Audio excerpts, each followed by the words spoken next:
আমার মিলটা বন্ধ হয়ে গেছে আজকে 2 দিন হয়ে গেল। 2 দিন আমি কাজে যাইনি, তাই আজকে আর মনটা একদম ভালো লাগছিল না। ঘরে একা থাকতে ইচ্ছাই করছিল না, তাই ওপরে এসে সিঁড়িতে একটু একা একা বসেছিলাম। এখানে বসে কত রকম চিন্তা মাথার মধ্যে আসছিল। বাবার ওষুধের খরচা আছে, সংসার খরচ আছে, তুলিকার ওষুধের খরচ আছে, সামনে আরও অনেক বড় খরচ আসছে আমার। সেগুলো আমি একা কী করে সামলাবো?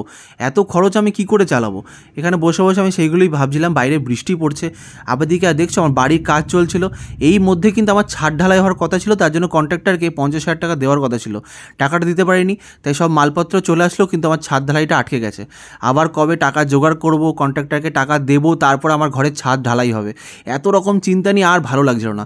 তার মধ্যেই দেখছিলাম সামনে একজন দাদা ভাই বৃষ্টির মধ্যে ভিজে ভিজে টাইলসগুলো নিয়ে এসে তার গাড়িতে তুলছিল। দেখে বুঝলাম কত কষ্ট করছে মানুষ, কিন্তু হাল ছাড়েনি। কিন্তু কত মানুষ এই বৃষ্টিতে ভিজেই তারা কাজে যাচ্ছে, কাজ থেকে এসছে, কেউ কিন্তু বাড়িতে বসে নেই। তারা যতই কঠিন পরিস্থিতি হোক না কেন, তারা কিন্তু হাল ছাড়েনি। তাহলে আমি কেন হাল ছাড়বো? আমারও খারাপ সময় এসছে, আবার খারাপ সময় কেটে যাবে, ভালো সময় আবার আসবে। বড় মাকে বিশ্বাস করি, বড় মাকে মানি। বড় মা নিশ্চয়ই আমার আবার একটা ঠিক ঘিরলে করে দেবে। এত বিপদে নিশ্চয়ই উনি ফেলবেন না আমাকে। যতই যাই হোক না কেন, আমি নিজেকে শক্ত রাখতেই হবে, কারণ আমি শক্ত থাকলে তবে আমার ওপর যারা নির্ভর করে রয়েছে তারা শক্ত থাকবে। এত কিছু ভাবছিলাম, তখন মা নিচ থেকে ডাক দিল, আর নিচে এসে দেখি মা ফেনা ভাত বানিয়েছে। আজকে সকালে কিন্তু ফেনা ভাতটা একদম জমে ক্ষীর, মানে বাইরে বৃষ্টি হচ্ছে, ঠান্ডা ঠান্ডা ওয়েদার, তার মধ্যে মা ফেনা ভাত বানিয়েছে। কারা কারা বাড়িতে সকালে ফেনা ভাত খেতে ভালোবাসো বা ফেনা ভাত খেয়েছো অবশ্যই কমেন্ট করে জানিও।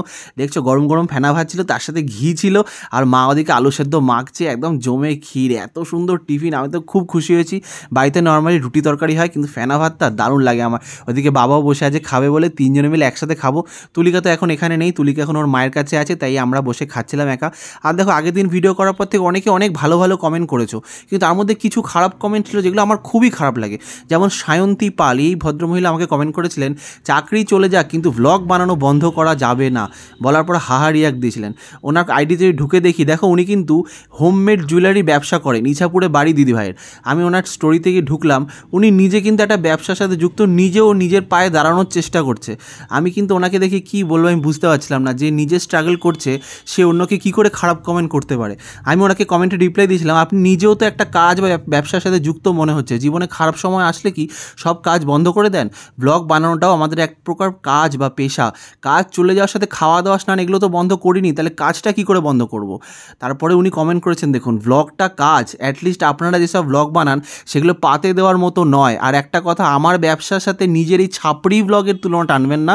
ব্যবসা করতে যেমন পুঁজি লাগে, মেহনত লাগে, ব্লগ বানাতে তা লাগে না। আপনাদের ফুটানির আইফোন হলেই হয়ে যায়, তাও আবার ছাপড়িগিরির টাকায় কেনা।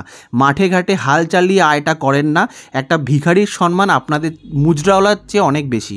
তো দিদিভাই হয়তো খুব শিক্ষিত, খুব ভদ্র বাড়ির মহিলা উনি, কিন্তু ওনার কমেন্ট, ওনার মানুষের প্রতি করা যে ভাষার ব্যবহার করছেন উনি, সেটা খুব দুঃখজনক, আমার খুব খারাপ লেগেছে।